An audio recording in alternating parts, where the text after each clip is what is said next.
Before we get into it with Sean, if you'd like any more information on how to build a portfolio whilst living overseas, all the way from sort of the planning and the goal setting through to building your team around you that'll help you do that, and then sort of how to get the most out of a portfolio, grow it, build it, pay it down, all of that sort of stuff, then grab a copy of our book, the Expat Property Playbook. We sort of break it all down in here, 140 odd pages with live examples, that sort of stuff. So if you'd like that, you can click the link below, which will take you to a place where you can download the book. Hello and welcome to the Expat Property Portfolio. I'm your host, Callum Williamson, and today we are joined by the one and only Sion Bennett. And with Sean, it is Wales Property Rugby in that order.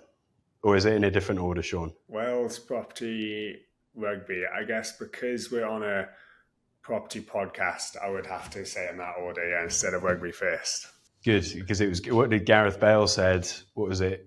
Wales golf. He said, right? I'm Exactly. not too sure if he said it himself or if it's just that's what was put on him and he just kind of played along with it. So, well, he's done a good job, and that sort of, I'm going off on a tangent there already because he went to school with Sam Warburton and Geraint Thomas, and if you read Sam Warburton's book, which is about leadership more than anything else, he talks about how him and a couple of the other Cardiff guys are all big property investors, and they started investing their money in property very early in their careers, and they all sort of buy around Cardiff, which I know is where you first started off. So anyway, what are we going to have a chat about today? I thought, the sort of podcast is about property first and foremost, but it's about expats buying property and building property portfolios. So you, I think, are a great example of a cool and interesting expat story, and also someone that's built and bought property whilst overseas and now working in property. But I think we'll focus on the first two bits more, if that's okay. So yeah, no real agenda, just a bit of a chat on things. So anyway, I'll stop talking. Sean, how are you? I'm very good, man. I'm very good. Like we were chatting about just now, the temperatures dropped in Hong Kong to about 12 degrees, hence the cardigan, which has had some banter, as you'd expect. But then when I messaged my family about it, and I had some context of, I think it's like 1 or 2 degrees in the UK at the moment, so can't complain. How are you? Yeah, good, thanks. It always surprises me going up to Hong Kong. You would have thought, living in Asia for 11 years, I would understand that Asia is not all 30 degrees 24/7, so whenever I go up to Hong Kong in the winter, or Beijing, first time I went to Beijing, I thought it would be the same as Malaysia, and it was -2 degrees, and it was snowing the whole time I was there, and I only had a suit and gym clothes with me. So I feel your pain. I like the seasons. To us, I don't like a Singapore, for example. I'm not going to turn this into Hong Kong versus Singapore, but Singapore is pretty hot all year round, right? And pretty humid, whereas I really enjoy that it's seasonal. Although the Christmas, I do miss like a very cold Christmas. I'm going to be in Australia for this Christmas. So yeah. Me too. It is it's very strange, Australian Christmas. It's the exact opposite of what it should be. It's light really early, light until late, boiling hot. No roast, no champagne and orange juice at 7 a.m. with your relatives from Wales that all want to get drunk. It's good fun. It's different once you get used to it. But should we just have a little bit of chat on your sort of your journey to sort of where you got to as an expat? Because everyone's story is so different, and as I say, I think yours is quite interesting, and that sort of dovetails in with the property side as well, I think, in your journey. Yeah, sure. So I guess mine starts from a rugby side. Like you said, I'd started, just played rugby, or played a lot of sports, as most kids do in worldwide, but also in Wales. And then eventually I was very lucky. I ended up becoming captain of Wales under 16s. And so got offered my first contract when I was 16 with a team called Scarlets in Wales. My first contract was £1,000 a year, I think it was, which when I look back is probably slave labor. Yeah, but they did also offer me a place to live, and I actually moved away from home then at 16. I moved to Llanelli. I'm from Southwest Wales, Pembrokeshire, which is very different to Hong Kong. And then, so I moved to Llanelli when I was 16, was one of the only kind of people, I suppose, in the academy and things, was doing myself and someone called Luke Jahan, actually were the only people doing A-levels. And a lot of the other guys doing sports science and things. And then, as any, I suppose, 16-year-old who's living away from their parents would do, I ended up messing up my levels as expected. I did pass, but not very well. I think I should do an extra year. But thankfully, the rugby went well. And when I was 18, I had my first professional contract. I was at Scarlets then until 21. I was at Northampton Saints for about 2.5 years, which is an amazing experience. Just coming off the back the year they'd won the Premiership, and I joined them the year after. Just kind of being with players like Louis Pickamore, Dylan Hartley, Victor Matfield was there when I was there, which was really cool. George North, lived with him for a while as a fellow Welshman. So there's a lot of world-class players in one team, and it's a pretty cool experience being a 21-year-old. And then went back to Cardiff, was playing for Cardiff Blues for about 2.5 years, going really well. As happens in professional, well, I suppose in life, but in professional sport, it was kind of very up and down. One week kind of getting man of the match and playing really well, and then get injured. And then throughout this, I was also playing for Wales 7. So you mentioned earlier, I played kind of 16s, 18s, 20s for Wales, and then also had 7 international caps for Wales 7s. And so I actually then at 25 played a bit of Wales 7s. I tore my hip. I played a bit of Wales 7s again, sorry, and then tore my hip. Struggling to get a contract.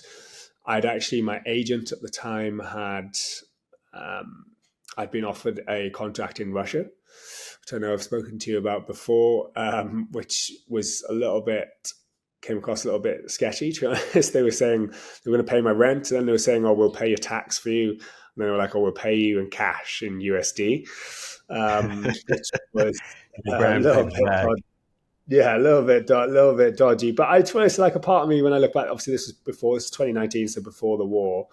And when I look back, I think it would have been a pretty cool experience. It would have been so different. I mean, I remember Googling it, and my brother had a friend that went, and they said when you get to the border, they often check your phone. And if you ever said something bad of Russia, like they won't let you in. So on Google, people were suggesting you took a fake phone. You put your real phone in your bag, and you took a fake phone with you, things like that. So when I look back, I think it would have been a pretty epic experience. I think, I like to try different things and all about life experiences and stuff. So it would have been pretty cool.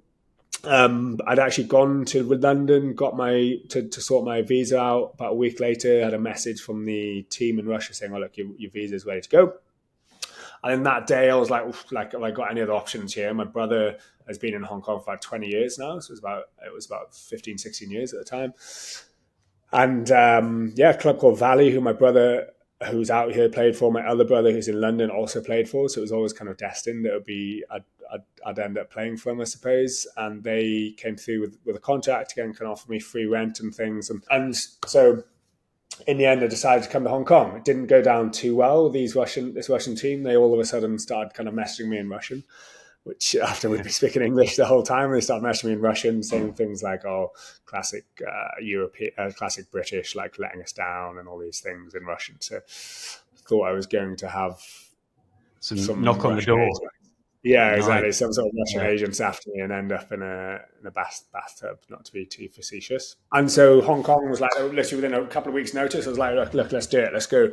Let's get over to Hong Kong. Let's do it for a season, play rugby. And then my plan was then I wanted to come back to Europe and play in Europe somewhere. I'd kind of fallen out of love with rugby at the time I thought it was with rugby, but I think it was just with rugby. When I look back, it was just to do with rugby in the UK. I think as with a lot of things, when you do it as a job, you can fall out of love with it. I know I spoke to my partner's father the other day. He loves cooking, and we were talking about how, would you open a restaurant? And then we were like, well, actually, again, when you turn it into a job, it's kind of the dynamics change a bit, don't they? So, I'd fallen out of love with playing rugby, moved to Hong Kong. After probably about 4 or 5 months, I decided, I love it here. I love the lifestyle.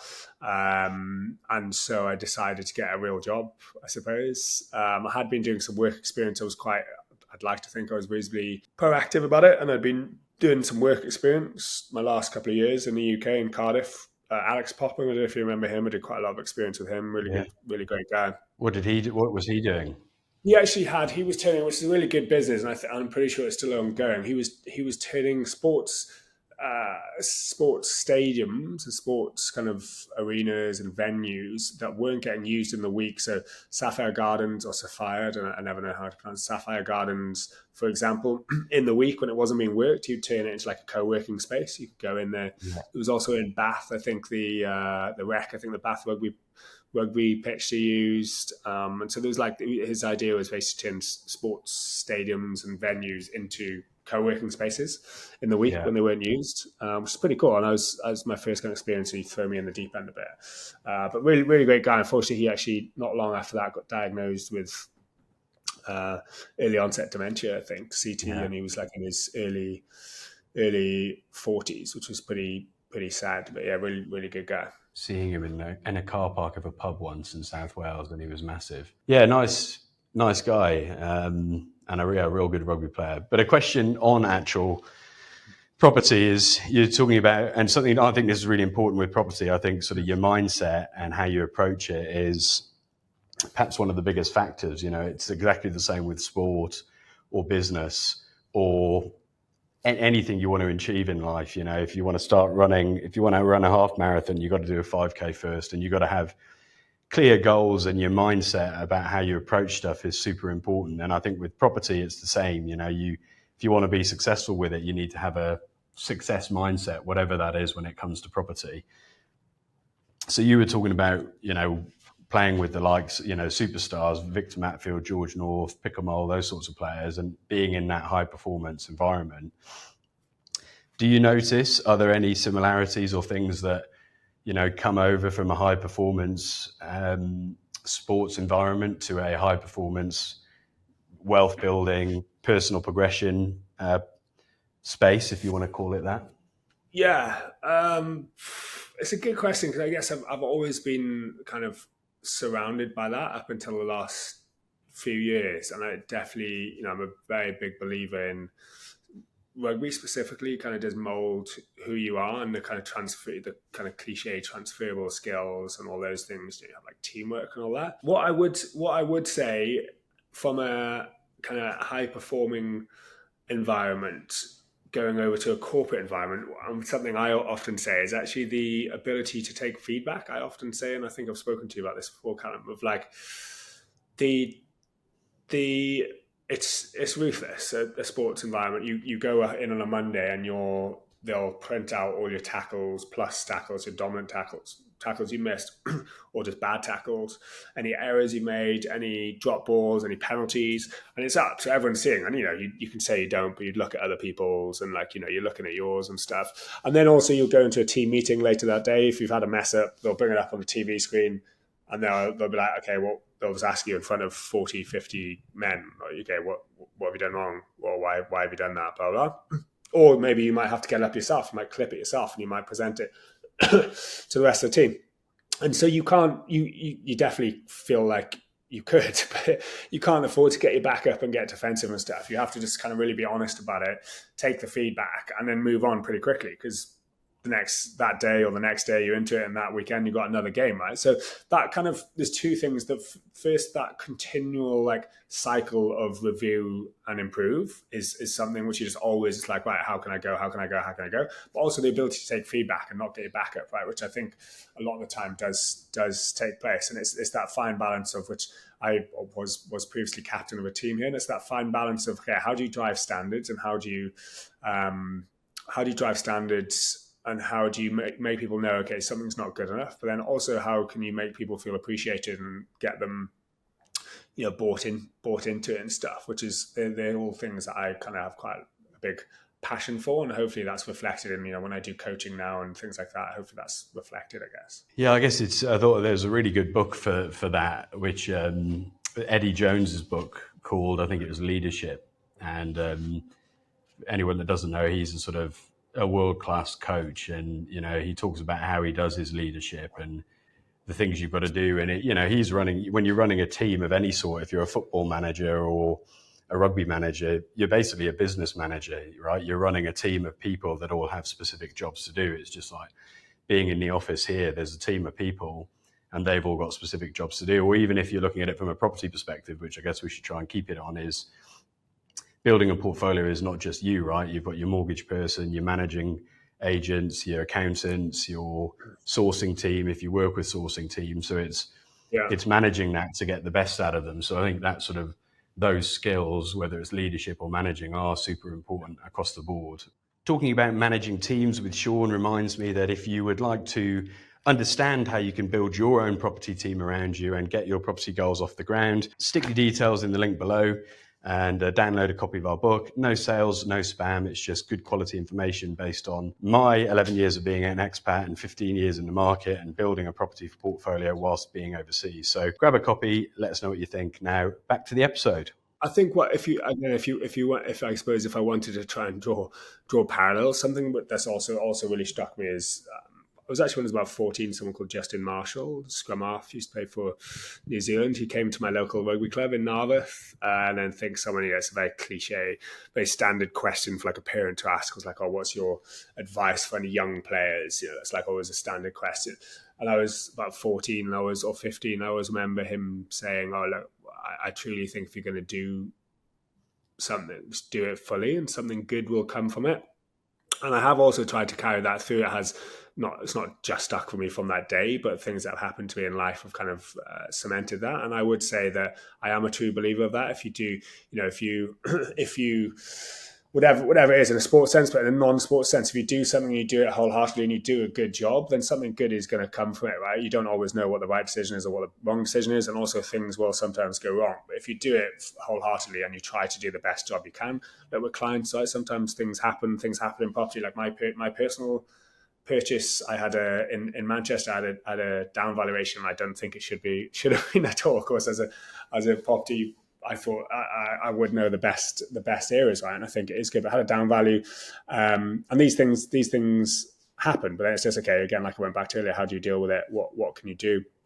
Things like that. So that is one thing, I guess, if you could draw parallels to a corporate world, I'm a very big believer of, okay, if you're going to do something, do it properly, and probably ingrained from my parents as well. If you're going to do it properly, and something good will come from it somewhere along the way, I think. Yeah, I think as long as you do actually give it 100%, or the worst is you'll learn something, and that is something good, I guess. What about from a property perspective? What are you sort of I know we spoke last time on the pod. You talked to us about your sort of Cardiff purchase and how that panned out with sort of being there and playing there. Let's leave that one aside for now. What sort of stuff are you looking at, and how are you trying to build your portfolio now going forward? Do you still, because you bought that one when you're in the UK and you're in the local area, has your approach changed now? Say, you mentioned Manchester. Is your approach different now that you're overseas, or now that you know a lot more about property? What sort of things are you doing now that you perhaps wouldn't have done 7 years ago when you were living in the UK? I would say that one big thing that's changed for me is that house is an old kind of terraced house, 130 years of age, and so that's doing really well for me. Don't get me wrong.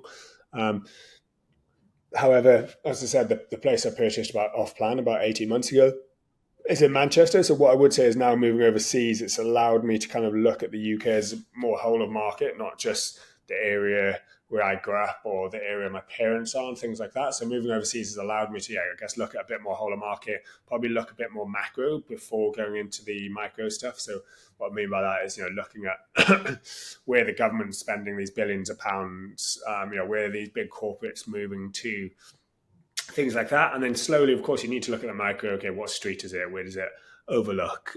What's the size of the apartment? Things like that. You do need to look at that, but probably starting bigger before going into that. So that's probably something big that has changed for me, I think. Also, not necessarily changed, but I have really realized from going, when I look back, I suppose I've learned it. Buying that house when I was playing professional sport was probably the best thing I ever did. At the time, it was pretty tight for me to do. Like my monthly, because I was playing professional sport, they would only give me an 11-year mortgage, which was a bit of a nightmare. And it was monthly, it was very tight. I had a pretty crappy car and things just to make it work. But just getting into the market was the best thing I did. And I suppose, again, that's for sports and not for sports. But when I look back now, there's a lot of sports players you're making good cash for your age, but it's not you can't live off it for life. So there's a bit of a passion thing for me as well. It's kind of trying to help athletes buy into property and just buy assets in general to set themselves up for the future. So that's also been another learning is, it's quite a cliche kind of wealth management thing, but just getting into the market as early as you can, right? Whether that's property or whether that's funds or whatever it is, just start something because of the power of compounding growth. You want to get into it, right? Yeah, I think that's true. I bang on about it in the Expat Property Playbook a lot. And, that the hardest thing or the hardest step is actually just getting the first property, because then you could do nothing for 5 years, 10 years. And then if you've bought well, you'd have growth in there that you can pull out and buy again effectively for free, So it really is, I think, crucial. And it is the very, very hardest. The first property will be the absolute hardest you buy because you've not done it before. You don't know what all the legal terms mean. You don't know how to get a mortgage. Everything's stressful. You don't know what to look for. You don't know what a good managing agent is. It is all of this stuff you don't know. But then as soon as you've done it once, any situation in life, you've been, okay, I've been here before. I know what to do. I've got to engage this person now. I'll use those people again last time because they were good. I won't use them, but I know what I need to look for to find someone better. And it just becomes, sort of the first one, say, is 10 out of 10 hard. And then the second one would be 4 out of 10, and then by the time you're doing 3 or 4, it's a 2 or a 1 out of 10 because it's just, you've got your systems and you've got your team around you that make things easy. And I think, unfortunately, a lot of people, because of how difficult it can be if you're starting from having no knowledge at all, to get that first one, I think people often don't get started or leave it so long that you've sort of hamstrung yourself a little bit or whatever the term is. So yeah, I think I agree with you there. You've got to get in and, the stocks and shares, that's something I started recently because I think it's worth doing, isn't it? Get a bit of cash in there and just diversify a bit. So yeah, so you're looking at a whole of market now. And I think, again, that's important. And that's something, and then if you can expand that further out, you can look globally. I still think the UK is a real solid long-term option because it's super stable. But once you've got a good base of stuff there, there's no reason you can't go global. You're an expat, you're a global person. So why not? Is the type of property you'd look at now changed at all? Just purely being overseas. I guess I touched on it just now. Being overseas for me, I said I bought this place in Manchester as an apartment. It was off plan. I suppose there's a few reasons for that. And it's not to say that houses or secondhand houses are bad, but just for me personally, and what I often advise people, there was just the fact that it's brand new and shiny, so you know what you're getting when you're overseas. Young professionals want to be in and around city centres, right, which tend to be apartments as well, but also they come with 10-year build warranties, the latest regulations, latest EPCs, which energy performance and energy bills is a big thing. So just when you're overseas, I think it's less headache, and that's what I liked. But the other thing I really liked was, with it being off plan, we had like a bit of a stage payment. So I paid 10%, basically, so reserve, paid 10% a month later, and then I paid 10%, I think it was 6 or 9 months later, and then probably need another, say, roughly 10% when it completes actually in January. So January 2026. So that for me was nice. I had like a bit of a stage payment. I knew what I needed and things like that. And that does work quite well for a lot of expats who have bonuses, or teachers that have gratuity bonuses, things like that. We also have things which, you need 25%, you need 20% straight up. And some people want to get the money out of their bank, right? But for me, I like that idea of like a stage payment as well. I agree. I think it's... I'm of the school of thought, keep your cash in your bank account for as long as possible, and keep as big a buffer in there and send it out only when you need to. But the new thing is good, I bought a place in 2023, and in 2024, it got a bit of water ingress because one of the drains at the top had sort of come off a little bit, and the water was then running down the wall, and I was lower down, and so it was sort of seeping in through the bay window. But because it's under warranty and all that sort of stuff, they just fixed it for me, no stress, and obviously I didn't have to pay anything, and it was all sort of patched up and fixed. So that that removes the headache of sort of needing to get people in, because that would be done by the block manager and those sorts of people. All right, just conscious of time, I don't want to keep you too long, and I think don't want to keep people listening too long. What would you say then? Just starting out in property, give us three key things you need to do or look for, or if you were just starting out again, what would be the 3 bits of advice? This classic LinkedIn question. If I could give Yeah. my 21-year-old self 3 bits of advice, this is what they'd be. A lot of these answers you can tell just coming straight out of ChatGPT these days, though, aren't they? Yeah, Almost too weird. They say the M dash, like the yeah, the elongated. dash. I think Yeah, that's a big sign these days. They say, right, or too many emojis apparently is another yeah. big sign. What would be the 3 things? You put me on the spot here. So I would say that, of course, number one, do your own research. Okay, do your own research. Do lots of research. Again, with ChatGPTs and things, actually, it's almost also easier. Although you need to be careful, definitely careful, and get reliable sources and make sure they use reliable sources. But do your own research is definitely a big thing, and look at a whole of market, like we said.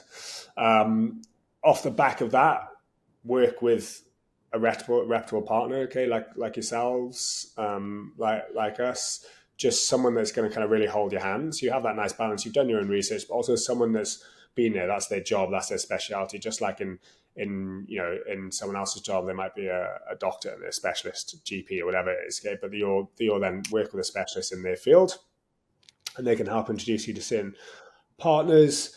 And thirdly, I would say what I have learned, I would say, is you're never going to be 100% certain. Of course, it's a lot of money, so you need to make sure you're certain, but you're never going to be 100% because it's speculative, right? It's the future, it's what you hope. So you just have to base it off a good amount of knowledge and a good amount of data. And there's enough data out there, but you're never going to fully know. Like the Manchester place, I had a good feeling about. I thought, look, I think it's going to do well.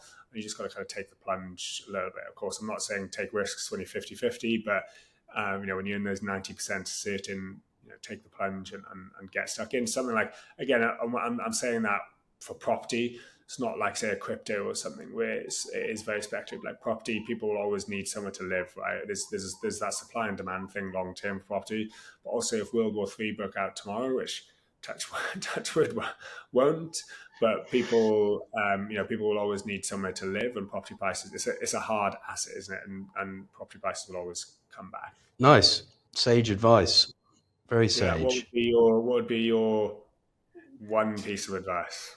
My one, if it's back to Yeah. myself, my old self, would be, I mean, when it comes to property, I'm very I'm very big picture with it. Normally I'm super details on everything, and I sort of like to know how everything works. But with property, I'm very I don't get sucked into the budget stuff or, changes in tax or government. It's all, tax comes and goes, governments come and go, but it's the long-term nature of it. So I think would be just start as soon as you can, buy what you can afford to buy when you can afford to buy it and get Yeah. started. You don't need to buy something massive because you shouldn't be putting, 100%, 70% of your cash into one thing. Buy something that's affordable and just get started as soon as possible, because the next 10 years is going to pass either way, right? And if you've got 10 years with a property, even giving you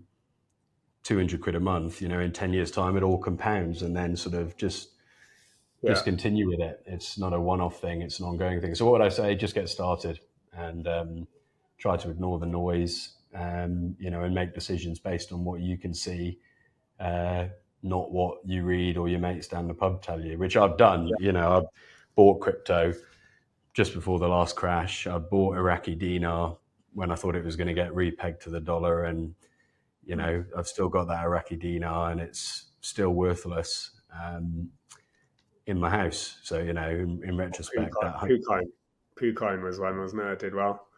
Yeah. Well, the bit I bought, I mean, that was tragic. I mean, and the end result of that is I pulled it out at below 50% of what I put in, and I used the money as 50% on a house deposit, not 50% of the value, 50% of 30%. So it was 15% of the value, because I just thought, what? But and then another bit of advice is, if you do buy crypto and pull it out at the bottom, don't then do the maths on what it would be worth when it was at the top a few months ago, because you won't be happy with yourself. See, it's glorified. I guess a lot of investments, but it's glorified gambling, isn't it? Basically, crypto. For sure, yeah. So we'll leave it at that. Look, I think we'll, unless there's anything else you'd like to cover off or have a chat about, I think it's sort of a couple of nice little anecdotes in there, a bit of good information. Hopefully, like with all of these things, any sort of podcast, I hope, there's one or two things, even if it's just one thing that someone can learn from it and add to their knowledge base, then it's worth half an hour of your time, I think. Perfect. Thanks for having me. All right. Cheers, Sean. Good stuff. Cheers, Callum. Bye.